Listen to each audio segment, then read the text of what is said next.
Hi everybody, this is Angie from Tourangie.com and welcome to Hinton.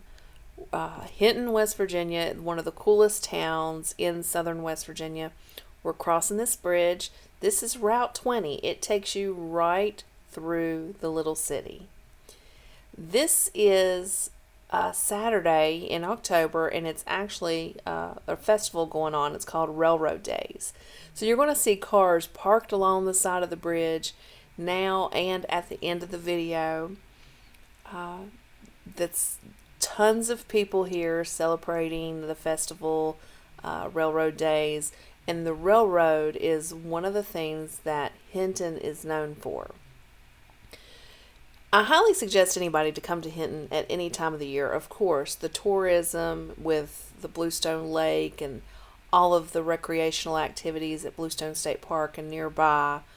But this here with this community and the Railroad Days, it's a really neat little event, and there is so much history in this downtown area.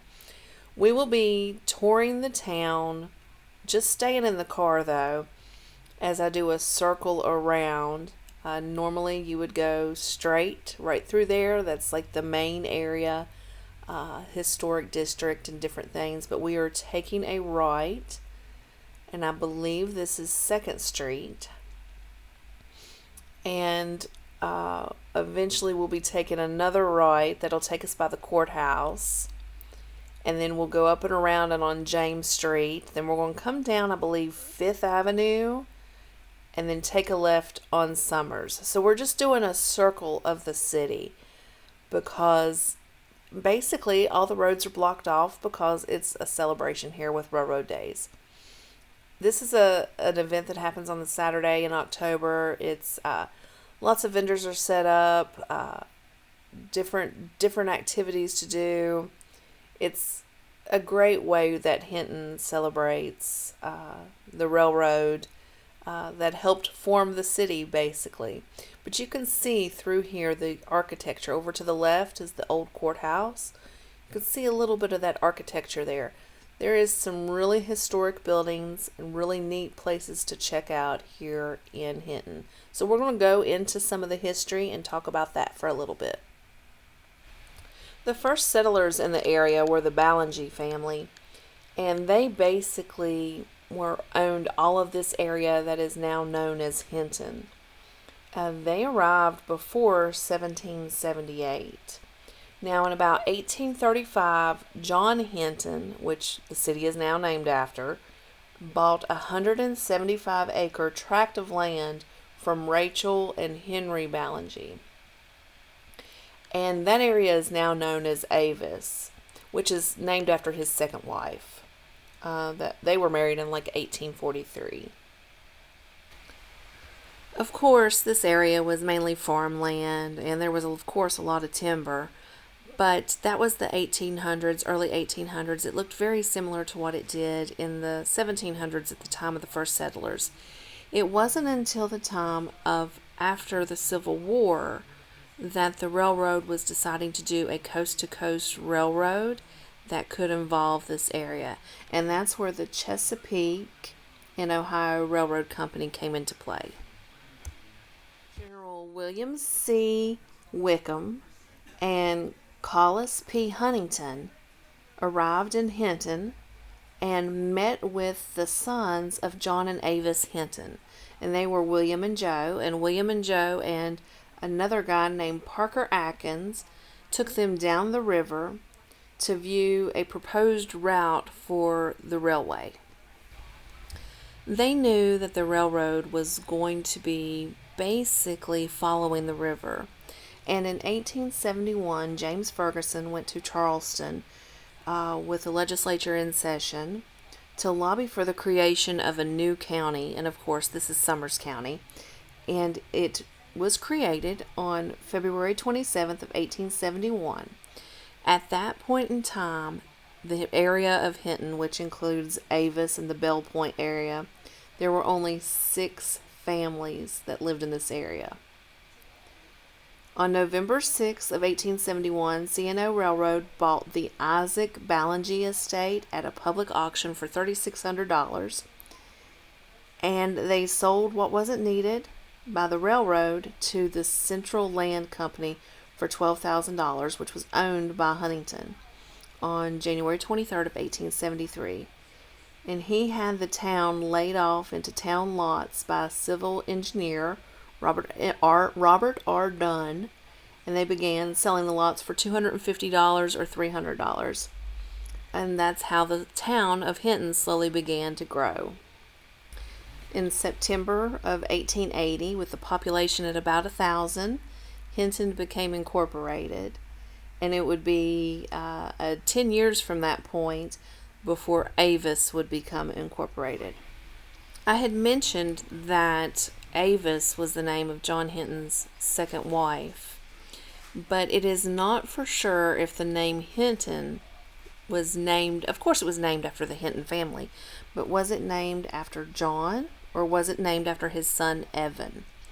Evan was a prominent member of the community and of the county. In fact, he was actually appointed to sheriff and was recognized as the father of Summers County. Now, I'm reading this directly from the Hinton, West Virginia website and their history tab, and I learned something that I had no idea about, and that was when Evan was sheriff, he was responsible for collecting the taxes, but he failed to collect the levy for the school building fund and the teachers fund, and it was in the amount of thousands of dollars. In 1880, the Board of Education sued him for uncollected money, and the suit broke him financially. It was at that point in time when they were trying to determine the name of this area, because it was just then incorporated. And of course, many people wanted it to be named after Evan Hinton. He was approached by these people. His granddaughter, Gladys Hinton Clay, said, but because of the suit, his embarrassment, and the anger it created, he declined the offer and suggested they name the town after his father. Judge Miller, in the History of Summers County, page 241, 1908, says Hinton was named for Evan Hinton. Miller calls Evan the famous Evan Hinton, and certainly looked upon him favorably. Perhaps a document will be found someday that will definitely reveal how Hinton got its name. So it's one of the two. It was either over John or over Hinton, but still, it was the Hinton family is why Hinton is named Hinton. I just love learning the little bits of history that I had no clue about, and that's something I had not had any idea about until digging into a little bit more of the history of this area. So back to the railroads for just a second. Huntington was making Hinton one of the railroad's mainline division terminals. It also made logical sense that the homes for the families of these crews working both directions of the railroad be in this area. Machine shops were constructed and were furnished employment for many skilled workmen, and when a dispute erupted over the location of the courthouse, Huntington settled matters by having the C&O donate 3 acres for the courthouse purposes, which the courthouse was erected in 1875. A building boom occurred between 1895 and 1907. Many of those buildings still stand today, so I advise, especially, like today with it being the Railroad Festival and all, you should definitely come out and explore the city of Hinton and just walk around and look at some of the buildings. But some of the old buildings that are still standing in the National Hinton Historic District, it's the Hinton Marble Works on Front Street, which was built in 1895. The buildings on 3rd Avenue below Temple Street were built in 1895. The Tompkins Building on Upper 3rd Avenue was built in 1895. St. Patrick's Church on the corner of 2nd Avenue and Temple Street was built in 1898. The Episcopal Church on the corner of 3rd and Temple, but later moved to the corner of 5th and Temple, was built in 1898. The Citizens Bank and Elks Hall, all on The upper 2nd Avenue were built in 1906 and 1907. The Big Four building on the corner of 3rd Avenue and Temple Street was built in 1907. Hotel McCreary on the corner of 2nd Avenue and Ballange Street in 1907. So there's plenty of old structures in this area, so it's pretty cool to definitely check out while you're here. Coal fields kept the trains rolling and the economy in this area stable into the years following World War II.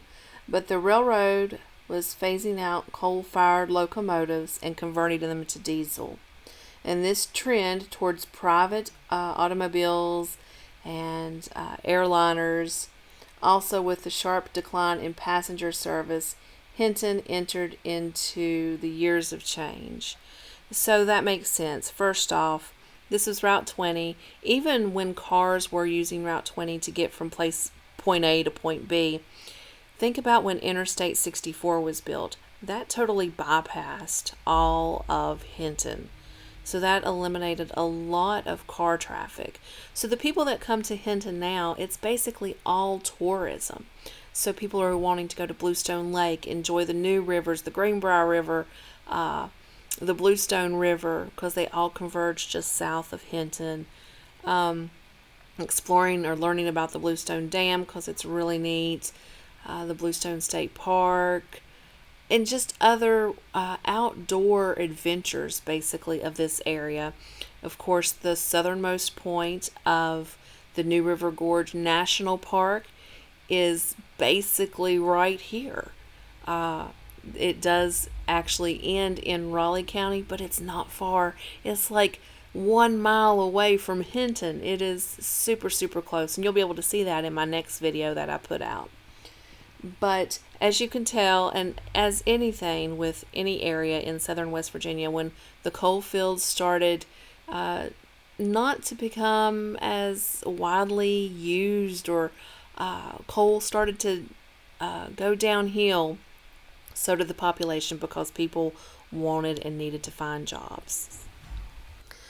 I absolutely recommend coming to Hinton. I've written a little blog, so I've put it in the description, the YouTube video descriptions, if you want to check it out. But there is some really cool businesses to visit, great places to eat. Let's see, Hinton Outfitters is a great little business, Botany Tropicals, but all of this is right in the downtown area, 3rd Street, 2nd Street, all Temple Street, all of this in the historic area, so it's all simple to get to. So you should definitely, when you're coming to visit, the Bluestone Lake, definitely spend some time in Hinton. It is well worth it. I'm going to give you a list of a few other places to check out that are super, super close by.